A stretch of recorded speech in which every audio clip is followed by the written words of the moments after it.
Binky. It's Amanda. If you're asleep, don't get up. If you're out, don't call me back.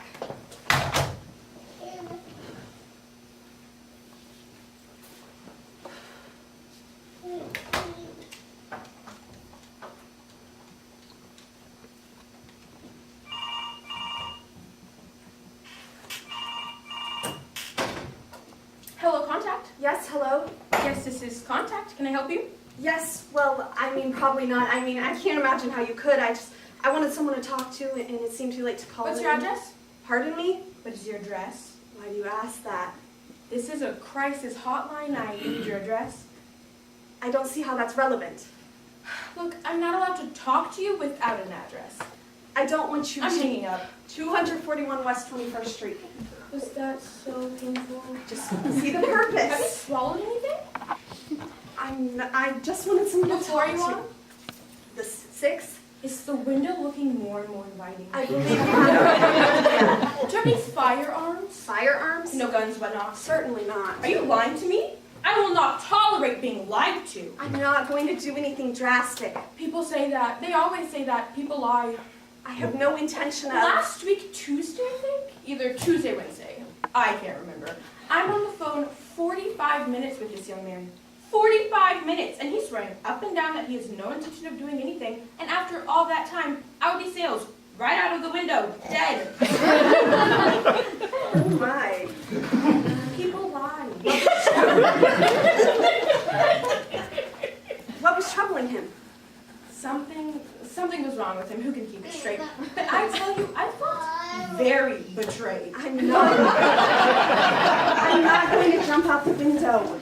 That's why I'm on Graveyard. I had a perfectly good shift from 6 to 10 after the talk shows and before the news. Now I'm on Graveyard. I'm sorry. I felt very betrayed. I understand. Right out of the window, splattered, dead. I heard the whole thing. It was terrible. So what can I do for you? I just wanted someone to talk to. You're lonely? Well, I wouldn't say that. No, you're just calling strangers in the middle of the night, but you're not lonely. All right, I'm lonely. Well, let me tell you, everyone's lonely, my dear. What's your name? Amanda? Well, Amanda, loneliness is my oxygen. I breathe loneliness. And you don't know what loneliness is until you've walked a mile in my shoes. You haven't tasted loneliness. You haven't been in the same state with it. I lost my husband several years ago. I don't want to dwell. So what's the trouble? My husband is gone. Gone, you mean like dead? Gone, what do you mean? No, he's just gone. Is he missing? Did you call the police? Well, not that they'll do anything. No, I haven't called the police. I mean, he's fine. He called to tell me he's fine. He said he just needed some time to work. When was this? 2 weeks ago? And you've been married? 3 weeks? He's been missing? 2 weeks? I see. He's working on a film. He writes films. Did he write Howard's End? No. Oh, that's too bad. It was a lovely picture. Did you see that picture? No. Oh, you should see it. See it on the big screen if you can. It was a lovely picture. Well, I didn't see it. Oh. He writes small independent films. Did you see Room with a View? No. Oh, me neither. I'm dying to. The point is, Are you smoking? why? It is a terrible habit. You mustn't smoke. How old are you? 30? You have your whole life ahead of you, which if you stop smoking could be a long, wonderful adventure. I'm not smoking. I heard you. I have asthma. I wheeze sometimes. Are you lying to me? No, I'm not. I swear I'm not. Did you see Enchanted April? Yes. Wasn't that a lovely picture? Did you see that picture? It was very good. It was a beautiful picture. So let me understand. You've been married for 3 weeks and your husband's been missing for 2 of them. Correct. Did your husband, wait, what's his name? Ford? I love that name. Beautiful name. Did Ford tell you where he was going? Yes, well, we spent the week on Martha's Vineyard. It was our honeymoon, and he has a friend who owns a house on Martha's Vineyard in which he never uses. Oh, what's his name? Who? The friend with the house? Why? Maybe I know him. Lillian? His name is Lillian. Yes. Go figure. In any event, we spent the week at Lillian's house. It was our honeymoon. Oh, how was it? It was good. When you say good, you mean what exactly? I mean, it was good. We'll come back to that. So you're in the city with Ford?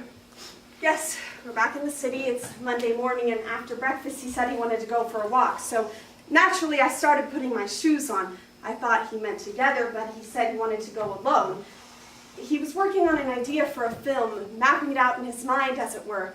I was a little hurt, to be honest, but I understand the creative process is a very delicate dance. Ford is a genius. I'd seen all of his work before we'd ever even met, and I always found it searing, just searing and penetrating in a very powerful way. So he went out and I took a shower. This was about noon, and after that I thought I'd do some writing. I'm a poet vocationally, it's what I was due. I was working on a new idea for a poem. It's about wind. Wind as a metaphor for God, as a force in our lives, or the lack thereof. The stillness, the arbitrariness of a random world. And the work was going really well. I was really just vomiting images like spoiled sushi. I realize that may be an ill-considered metaphor, but you get my gist. I was absorbed and productive. I'd written about 3 lines, I think, when I checked the clock. 10:30. This happens sometimes when I'm writing. It's as if I fall in a hole in the time-space continuum. I'm pulled. The point is, it's 10:30 and I haven't heard from Ford, but I didn't worry. I'm familiar with it. He'd been out walking for 10.5 hours, so I tried to go to sleep, but I couldn't sleep. I tossed and turned. I had visions in my head of Ford in the hospital or dead in a ditch, the victim of wandering thugs. And then, of course, I started thinking. Nothing happened to him. He hates me. He's over. We rushed into this, and now he's gone. I did something wrong. I was too aggressive or too passive. Or too passive-aggressive. I went into a shame spiral. I cried and I cursed and I prayed to God that this was just some terrible dream and that at any minute I'd wake up and Ford would be lying next to me. And then the phone rang. Thank God, it was Ford. I was so relieved. Ford, where are you? I tried to keep the panic out of my voice. I didn't want to seem for a minute the overbearing wife. I'm fine, he said. I just need some time. And then he hung up. He hung up and I haven't heard from him since. B, are you still there? You're a poet? Yes.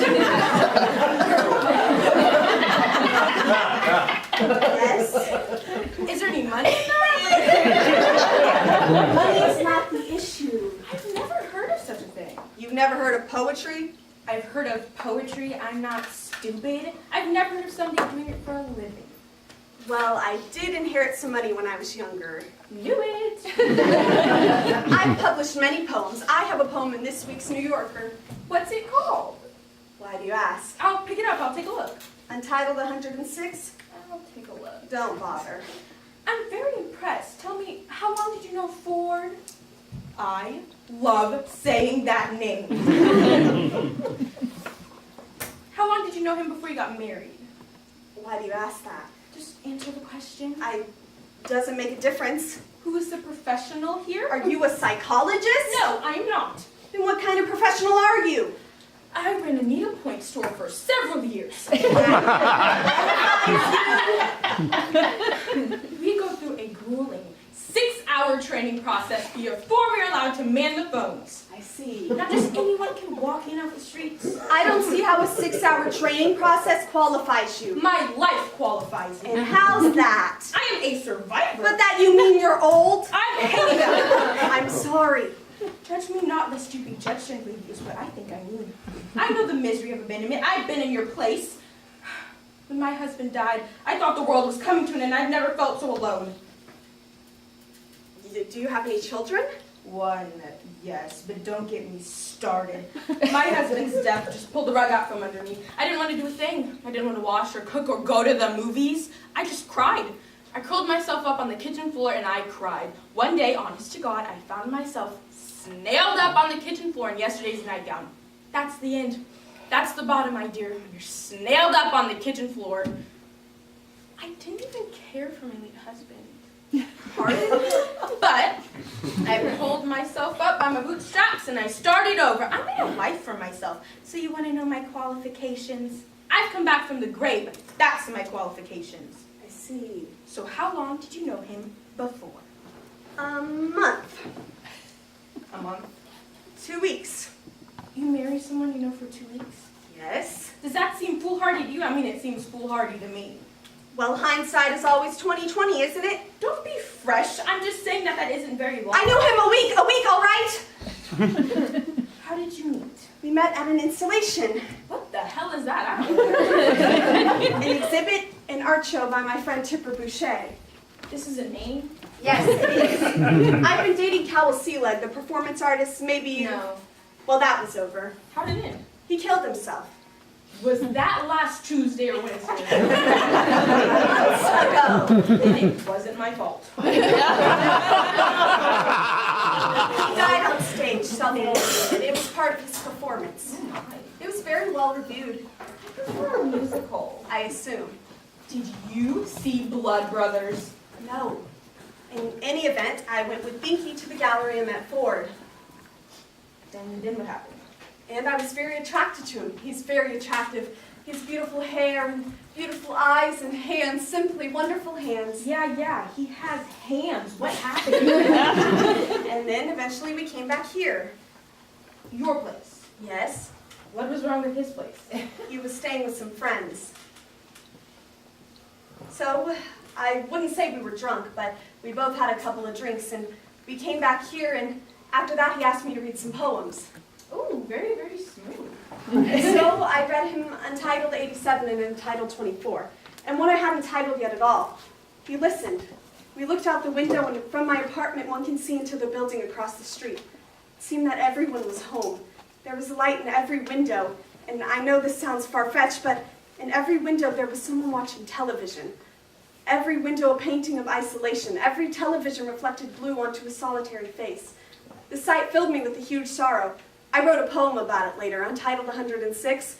I was overwhelmed with a mammoth despair. I started to cry. Ford said nothing. He didn't have to. He understood. He comforted me without words. He touched his lips to my tears and traced his hand so slightly down the side of my face, touching my cheek and jaw, then neck. He smelt of white wine in his own body. I felt his lips on my ear, and I was no longer crying or thinking. Our clothes blew crazy down the block. I took his head in my hands and I looked at him, and he's very beautiful to me, so I kissed him. And he was smiling like a bad child until it was morning. I realized now that if I could see them, my neighbors could naturally see me. And now I feel compelled to wear dark glasses whenever I put out my garbage. That was very, there are no words. It was wonderful. My late husband was not an attractive person. Fine qualities. And that's where you'd be wrong. And yet you were devastated when he died. Well, as for company, it was better than a book. And now you have your children. One child, but don't get me going on the knee skeet. A what? A sad thing, ugly, pathetic. That's too bad. So, let me get this straight. The two of you met and hooked up on the first date, then what happened? Well, then we actually did get to talking, and we found out we had an enormous amount of things in common. Like what? List, please. Well, we're both intense Fassbinder fans, Uh-huh. and we both had rather unpleasant childhoods. How so? I don't want to go into it. I don't see how it's pertinent. Fine. So, where was I? In bed. And I suggested that we should spend the rest of our lives together. And he said? He said nothing. He smiled. We were married by my friend Caitlin's brother, and it was lovely. We wrote our own vows. I, of course, wrote a poem. He read from the Tessa de Ubervilles. I have no idea why. And just like that, we were married and off to Martha's Vineyard. And now he's gone, and I don't know what I'm going to do. What have you been doing? Waiting and waiting, as women have always done since Miss Havisham's wedding dress got covered in cobwebs. Have you seen anyone? Do you mean professionally? Is that what you mean? I mean, socially, like a friend? Friends are very important. When my late husband died, I would have dropped dead if it wasn't for my friend Thelma, a lovely human being, who scooped me up with a ladle. I was on my way to visit my friend Binky, but I never made it. Why not? Well, I left my apartment at about noon, and it was a nice day, so I thought I'd walk to her house. She lives on 75th in Columbus, which I realize is a very long walk, but I thought the exercise would do me some good. I hadn't eaten anything, so I stopped by the diner on my corner for some food, and I picked up a newspaper so I'd have something to do. I was reading my paper when the waiter came over and asked if I was alone. Well, it was obvious I was alone. I was sitting there in a booth by myself. Did he think I thought I had an imaginary friend?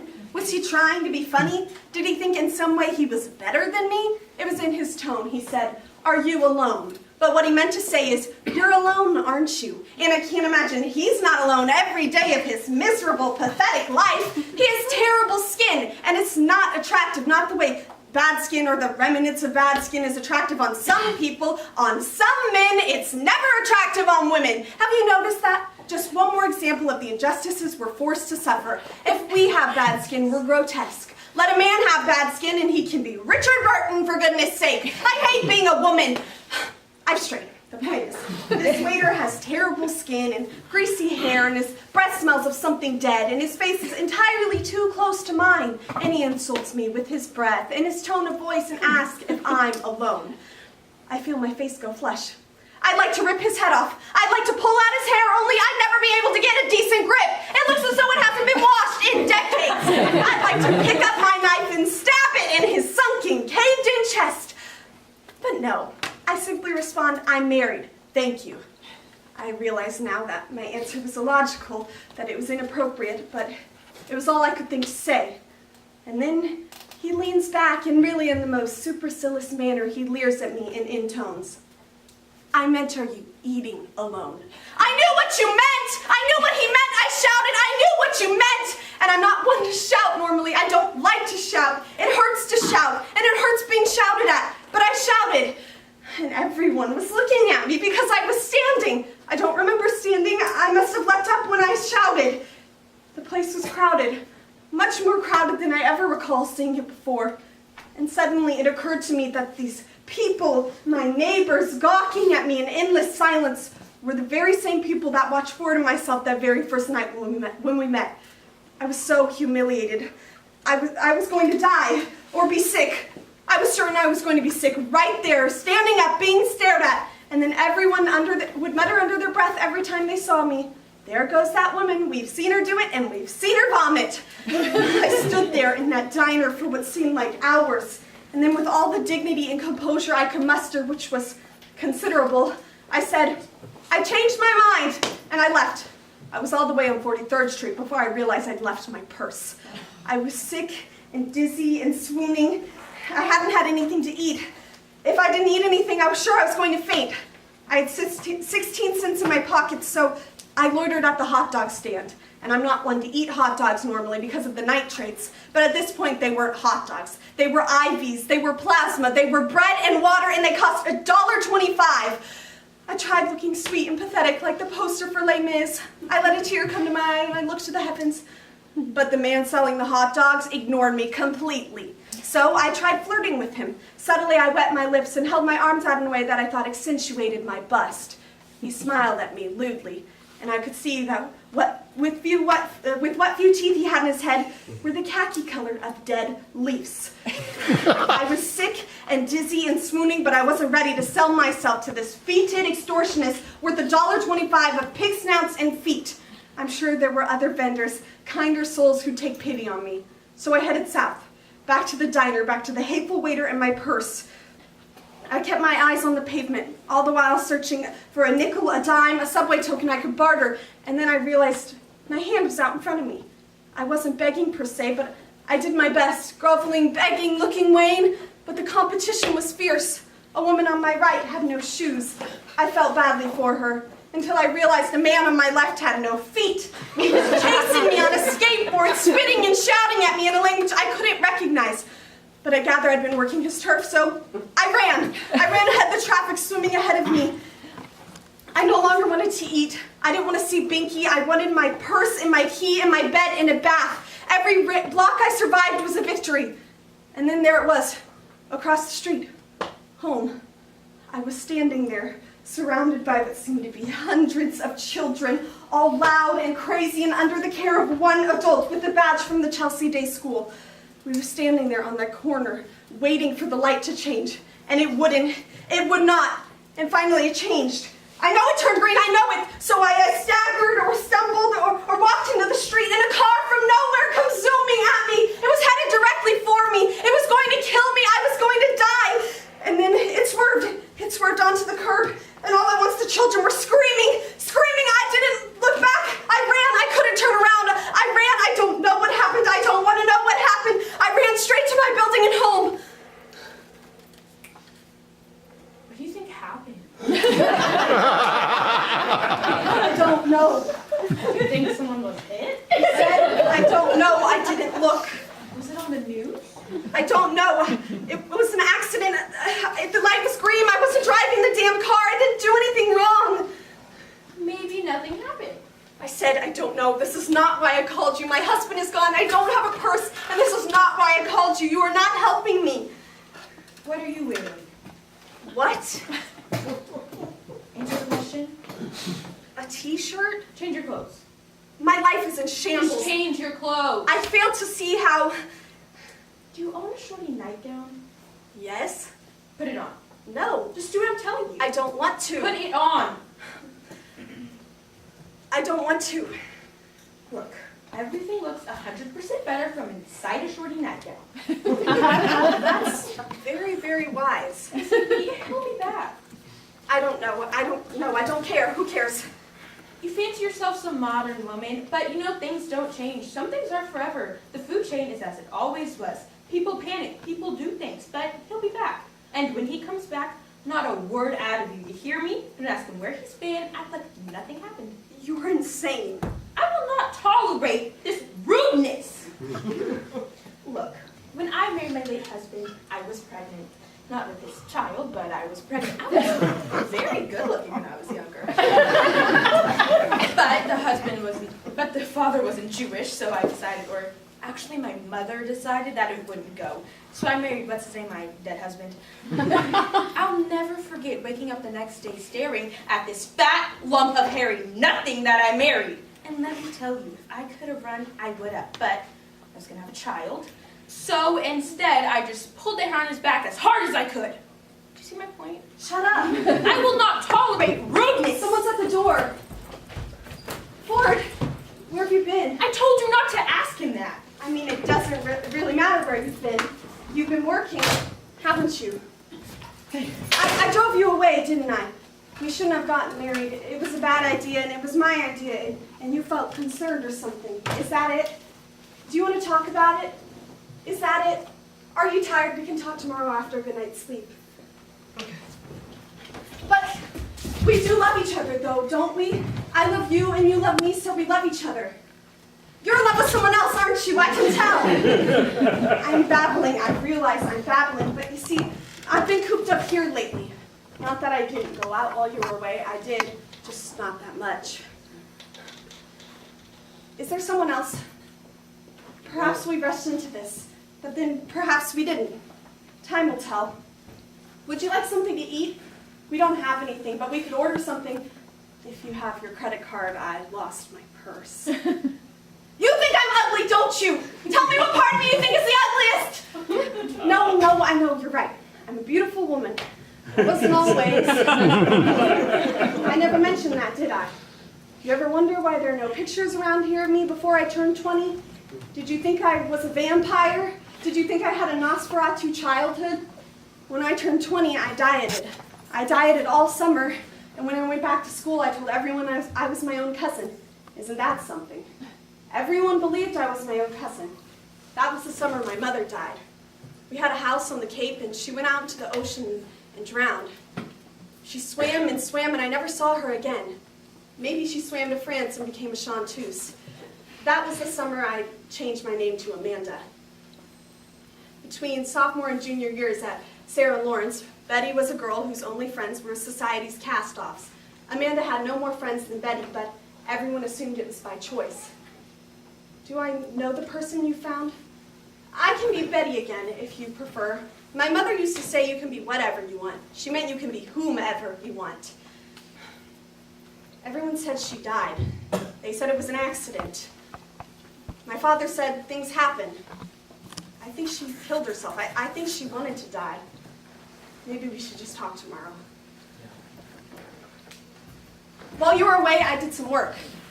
I've been writing as well. I wrote a new poem. It's very unusual for me, this poem.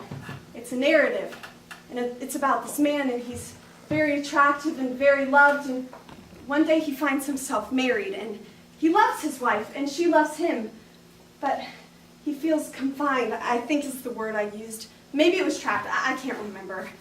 But you see, he wants to get away, and he knows this will kill her, the wife. This will absolutely destroy her for reasons that are absolutely not his fault. But she simply wants to kill him. But instead she looks at him, and she touches his face, and runs her fingers across his lips, and looks at him, because she loves him.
Who is it? It's me. Me who? Me, the one true love of your life. Go away, Otto. Let me in. It's the middle of the night. Sir, I'm being followed. Consider it flattery. Let me in. Go home. Today is my birthday. I'm 34 years old today. Today is not your birthday. Yesterday was my birthday. Go away. Go. Let me in, or I'll kill myself. I mean it. I'll do it right here on this doorstep. How would you like that? Huh? Well, I mean it. Let me in.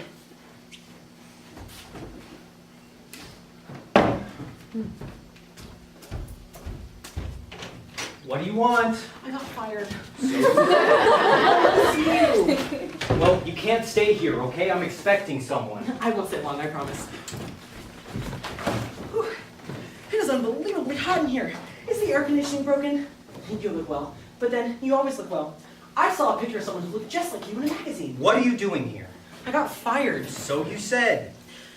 That job was everything to me. I have nothing. I am nothing. I'm a middle-aged man with nothing to look forward to but the embrace of death. You're 33. Please, my blood sugar and cholesterol, I'll never make it to 60. This is the twilight of my life. I'm alone and jobless in my declining years. You're 33. And I'm still getting pimples. Who can be funny under these circumstances?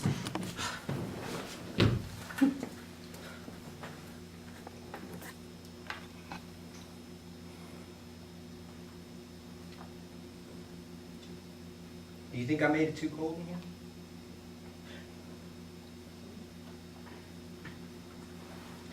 What happened? They said I wasn't funny, Eve. I'm lonely. I have a new pimple. I'm 36. You're 33! And I'm still getting pimples. Who can be funny under these circumstances? You're getting crumbs on the couch. Oh, isn't that cute? Isn't that sweet? It's just like the good old days. Remember how you used to scream at me when I ate in the bed? You screamed with such a rage, you turned purple. I was so happy. It could be like that again. It will be if you don't. Listen. Do you want one? No. They're delicious. No. It is unbelievably hot in here. It's like a pizza house. Are you growing pot or something? What? I like it more. I'm just gonna turn this up.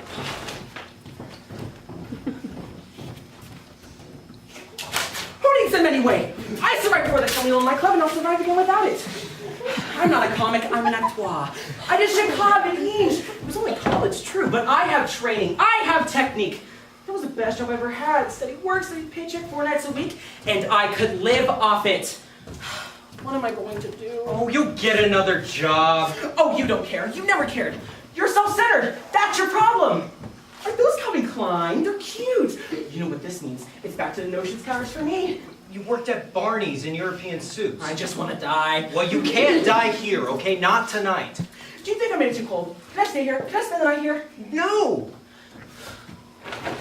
Please. I said no. I told you I was expecting someone. I don't believe you. I think you're lying. Who'd come over at this hour? Only an insane person. Present company excluded, of course. You're a liar. You lie with every breath. That's your problem.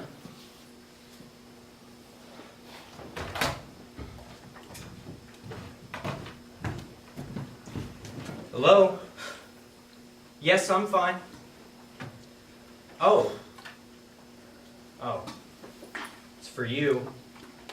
I left this number on my machine. Hello? Oh, hello. Sir, just fine. No, this is not me. We're back together yet. Well, I visit people in the middle of the night. I'm sorry. I'm sorry. I'm sorry. I've got to go. I've got to go. I've got to go.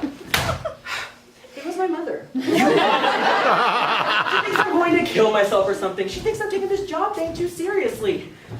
My analyst says I'm looking for the wrong kind of fulfillment. My analyst makes me sick. Do you want a pretzel? No. Could you ever love me again? I said no.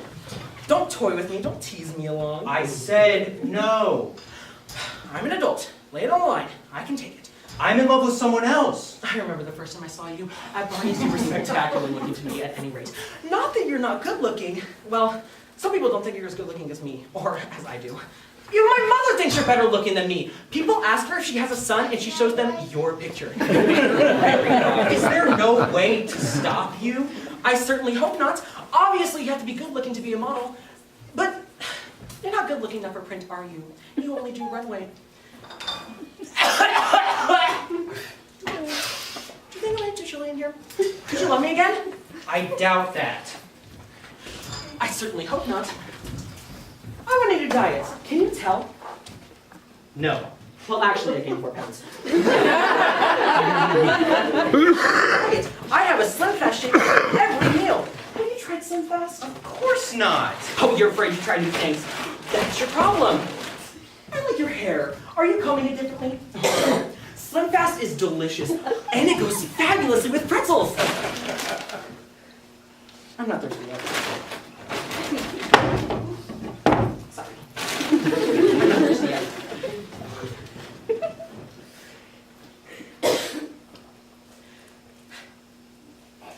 You know, I told my analyst I was coming to see you. And you know what she did? She burst into gales of laughter. She told me she was crying. She cries all the time. I don't think she's happy. I think she's got serious problems.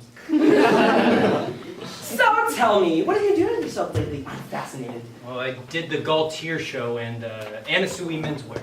Runway modeling must be so stimulating. Such a challenge. It's fine, it's easy. Tell me, do you ever worry that you'll fall off the ramp?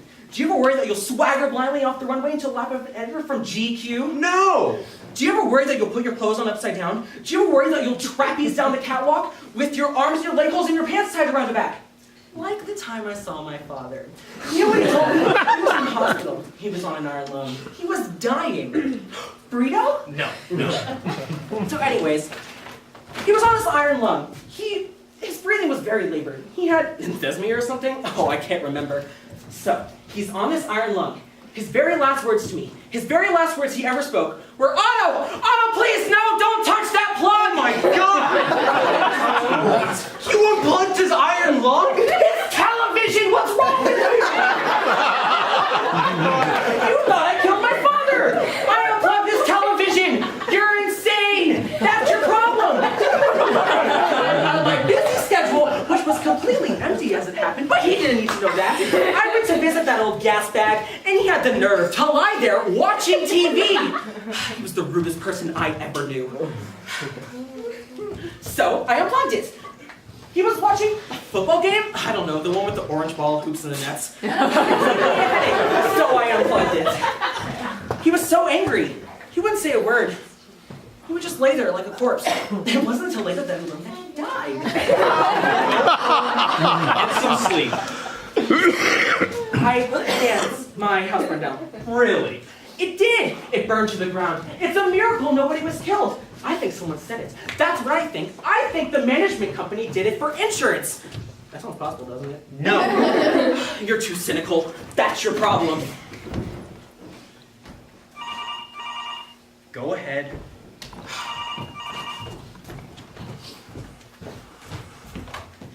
Hello? Oh, hello. No, me and Serge aren't back together yet. Yes, I realize I'm a lonely failure with nothing to look forward to but the embrace of death. I'll talk to you later. It was my mother. I assumed. Look, I'm sorry if I intruded, but you keep telling me to get on with my life. For years now you've been telling me that. Get on with your life. But you are my life. Don't be pathetic. If it's pathetic, it's pathetic. If it's sick or sad or whatever it is, it's the way it is. I love you. And you will too. You'll love me again someday. I see no advantage in surrender. You know, you keep saying that I will love you again, but I never loved you. What? But I am in love right now, for the first time. He's coming here to stay, so you simply have to go.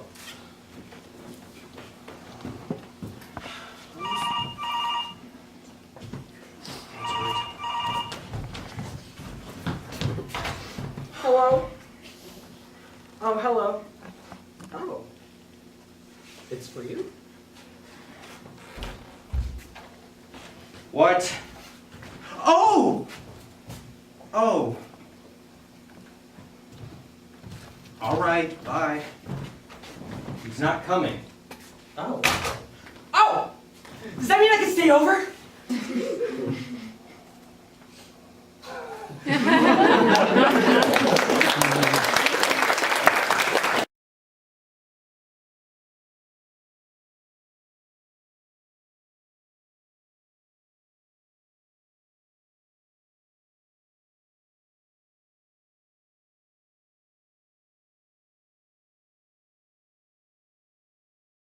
With most people.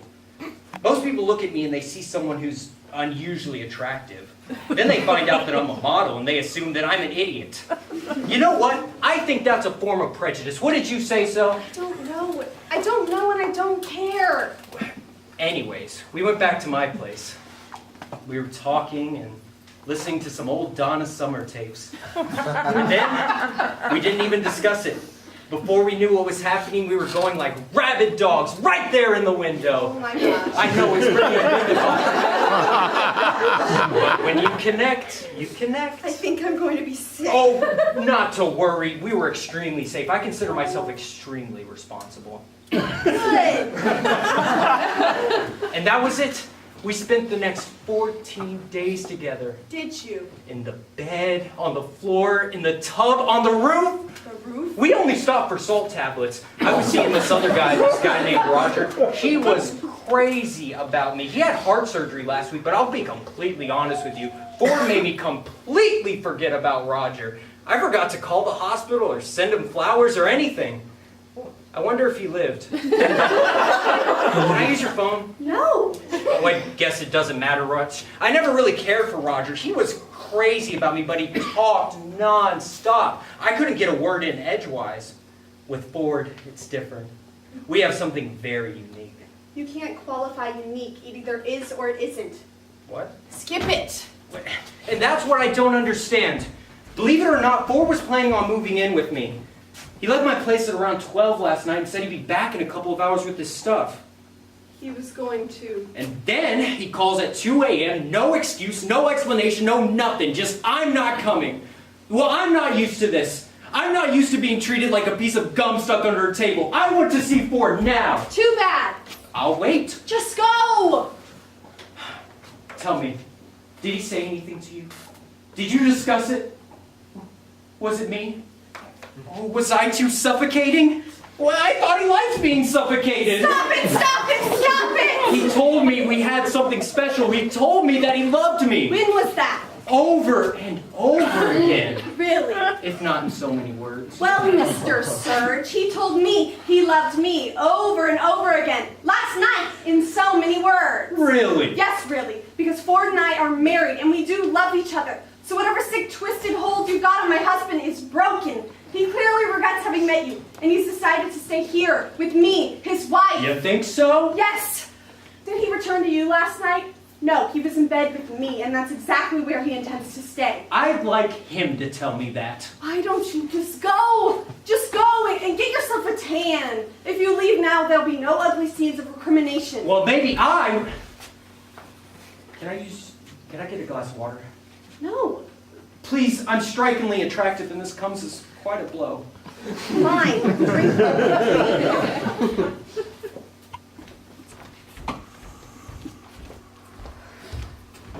The world's already successful and I can take it no longer! Otto? Let my death be on your head, sir! My bloody skull! What are you doing here? I followed you. Oh my God. When you threw me out last night, I slept in the garbage can outside your building. I ate orange rice and old shoe for breakfast. All right. I went home and had bacon and a dozen eggs. At 7 a.m., Herschel's at your house, and I followed you. I would have been here sooner, but that pig at the gun store refused to cash my check. I haven't slept, but then I never sleep. I haven't slept in years. Could you let me get up? I got a good night's sleep? Could you? No. Don't answer that. I know what you're going to say. You're going to say no. That's all you ever say. No. You're positively monosyllabic. You should buy a word-a-day calendar to help get you up. I tossed and turned all night long, and I realized that life simply isn't worth living while you love someone else. God, it's unbelievably hot in here. It's like I'm waiting for the water boy to come around for the cold water from my wrists and temples, for God's sakes. Do you know this person? No, I don't. In fact, call the police. I'm Otto Woodman. You're not! Yes. I am. Otto, it's me, Betty Pemberton, from your homeroom at New Rochelle High. Betty? Amanda Toller now. What happened to you?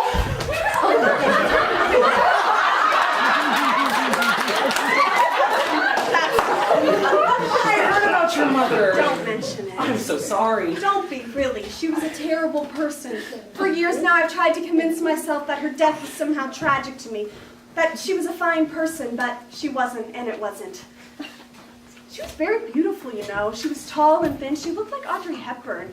I hated her. You hated Audrey Hepburn? God, no, I hated my mother. When she died, I flourished for the first time. I took control of my future. You and him should start a club. He drones on all day about his mother. She's a nightmare. What is wrong with you two? Do you like your mother? Yes. Why? She's my mother. I love her. She's kind and witty, and she believes in me. She instilled in me the confidence that lets me do anything I set my mind to. Oh. My father, on the other hand, is a turd. Listen to that. He's so pithy. It would take me paragraphs to say when he says the word. That's the man I love. I hope you don't mind while I have a nibble while I catch up, Betty. I haven't eaten in minutes. I remember the first time I met him. Let's talk about some enchanted evenings. Do you remember how popular I was in school? I was the best liked Jewish person in our class. I had more friends than I knew what to do with. Well, I had friends. No one liked me. No one ever liked me! Do I smell funny? Betty, you tell me if I smell funny, wouldn't you? No. Don't answer that. If I bathe, I smell funny. There's nothing more I can do about it. Where was I? Oh yes, we met at Barney's. Department stores or meat markets. It's so true. Housewives are the worst. Anyways, he took me away with him for a weekend in Bimini. I never did any such thing. Oh, he's got such a terrible temper. What? I've never even been to Benini. I think he's capable of anything. I've been to Bimini. I keep telling him, with that diet and that temper, he'll put himself in the grave before he's 20. I'm 30 now. Get out of my life! Could you love me again if I got out of your life? Could you? If you got out of my life forever, yes, I could love you again. But then, I wouldn't. I'm confused now. He's a pig. He tore... Oh. Oh, we went to Cornelius and picked out the most precious Persian rugs. We picked out china and flatware. I even told my mother, who's attracted by the violence, you may ask. My analyst says I have a neurotic fixation on my mother. But I must ask you, at what point does fixation become neurotic? You be the judge. Do I see raisins?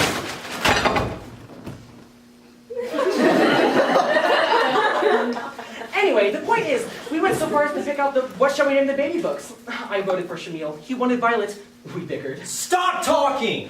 Oh, he tortures me. He's a pig. I weep to dehydration. How can you be so cruel? What? Look at what you're doing to him. Yeah, look. You don't understand the situation. How you can function under the elephantine burden of judgment is a conundrum to me. A what? I love the way you talk. A riddle, it means riddle. Then why don't you just say riddle? Look at the state to which you reduced this man. I've reduced him to nothing. Exactly my point. What do you mean by that? Any of your business. Loyalty is everything. When I was Betty Pemberton, Otto would have come to my aid when no one else cared if I lived or died. I did?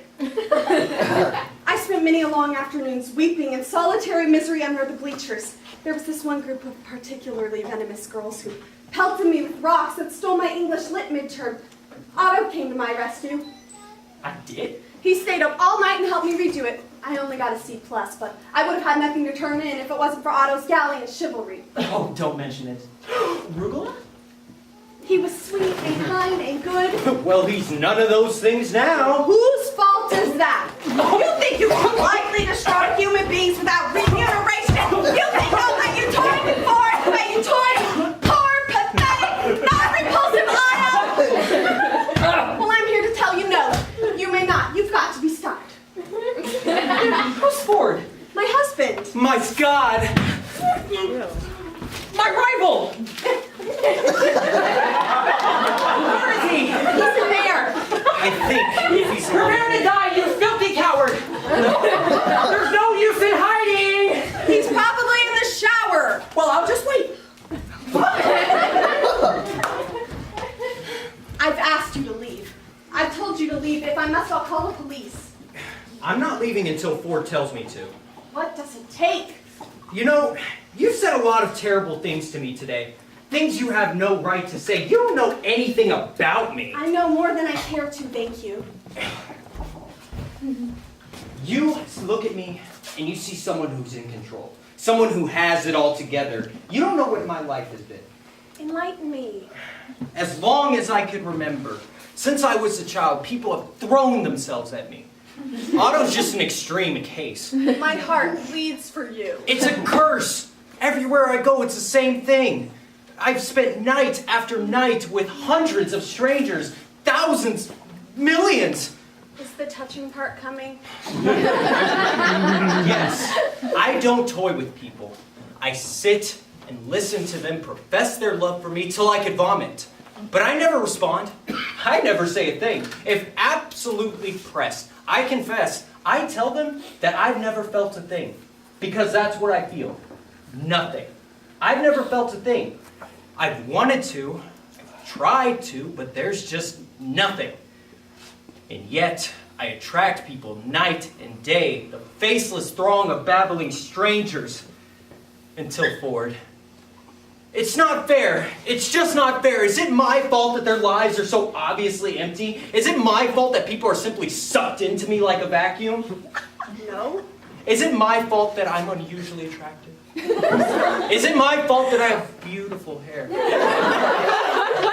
Is it my fault that I have nearly perfect skin, straight white teeth, and a smooth, hard stomach as hard as Formica? Am I to be blamed for my well-muscled thighs? Did I ask for these lips? Did I ask for eyes this blue? Am I to be held responsible for my butt? Did you happen to notice my butt? Yes, I did. Who's the person sobbing in her bathroom? Where have you been? I waited all night for you. I know this is what it looks like. I waited and waited. Did you or did you not say you'd be right back? You mustn't jump to conclusions. It's... I've realize it looks as though we were embraced, and in fact we were, true, but not for reasons that you might think. I knew you'd come out of the shower eventually, hoping you'd walk in and find us in corpus dialecti, or whatever it's called. I wanted to prove to you that although this person may have some sort of feelings for you, he obviously does not. What a crock! Ford, I seduced her. You know I pretend to be all sensitive. You know I'm not sensitive. I pretend to be all upset so that she'd fall for me, and you find that whatever hold she has on you is clearly based on deception. Shut up! You shut up! You shut up! Make me! Ford, I don't know if I mentioned this, but I inherited a great deal of money. I did. My father invented the Ziploc bag, so I did inherit a great deal of money. Ford, did you realize that as a top runway model, I get all expense paid trips to Europe, to places like Paris, Milan, Madrid, and London? Of course, everyone gets to bring their spouses. Ford, I love you. Well, Ford, me too, I think. Excuse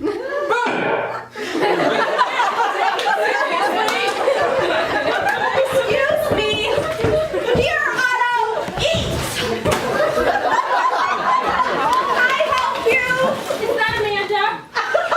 What is this about? You hung up on me.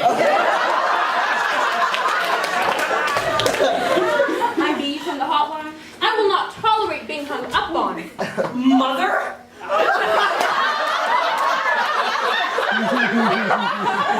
What are you doing here?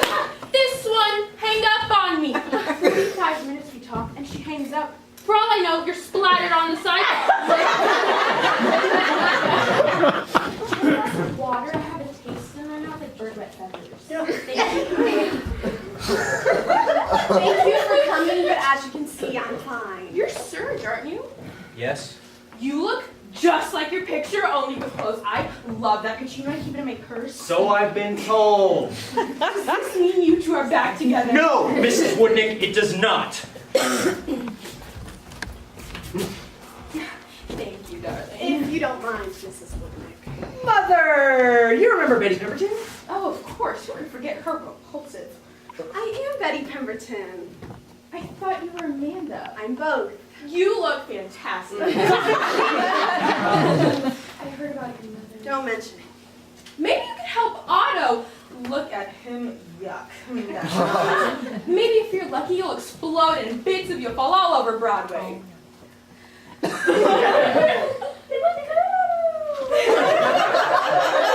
lost sweet having you.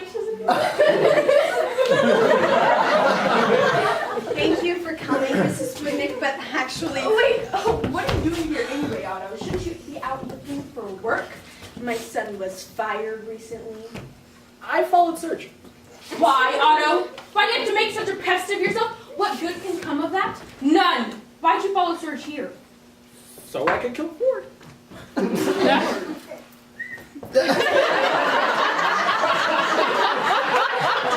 I see why. Because Serge is in love with Ford! So what good comes of that?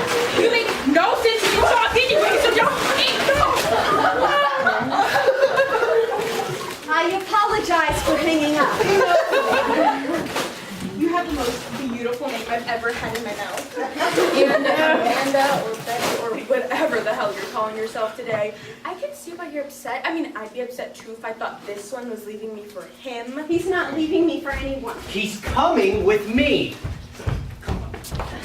I hate you! Wait, tell her, Ford, let's go. Stay with her, Ford! She loved you! He stinks! If you fall apart, Serge, I can pick up the pieces! Could you love me again if I pick up the pieces? Never! You can love me again on the rebound!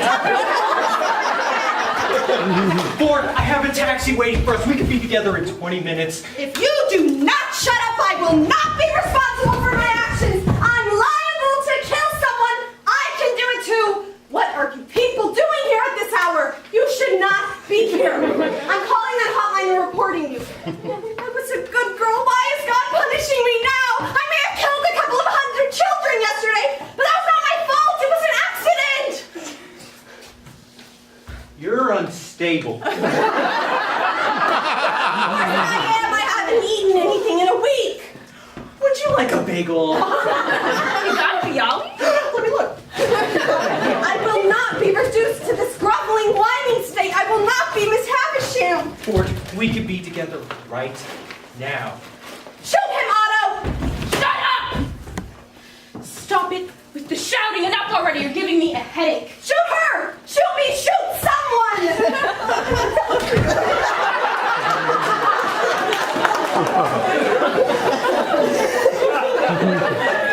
You listen to me, darling.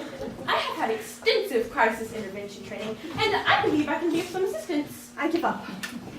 Now, Ford, you haven't said much, and it seems to me that you're the apex of this unfortunate pentagon. So I ask you, look at Serge. Think before you answer. Would you say you cared for Serge? Would you say you loved him?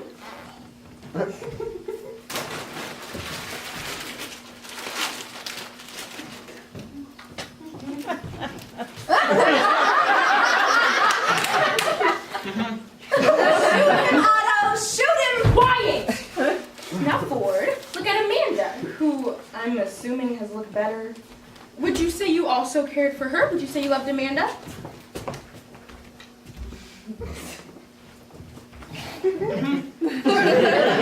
What about me? Aw, poor Otto. It's fine for all of you to realize you're shallow to the point of convex. But where does this leave me in your polygamist equation? Out in the cold.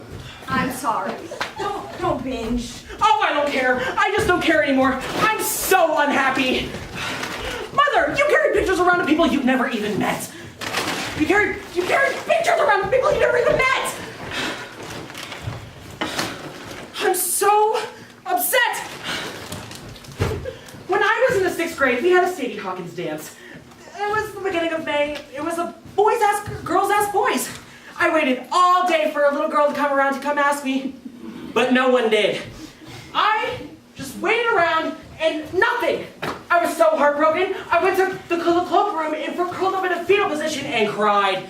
Miss McFarland heard me. Oh, I love Miss McFarland. She came in and uncloaked me. She asked me, "What's wrong, Otto?" I said, "Why won't nobody dance with me?" And she just said, "Oh, that wasn't the answer I was looking for. I was looking for something more fulfilling." Anyways, she nodded and she just said, "No one's gonna ever love you, Otto." Well, you can't argue with a figure of authority like Mr. McFarland. I thought Serge for a little bit did, but now I realize that you're never going to love me. You're never going to love me again. And that's great, because I'm never going to love you again either. Ugh. I'm tired of wearing this love like an unrequited joke around my neck. Now, if you excuse me, I'm going to the bathroom. I feel sick.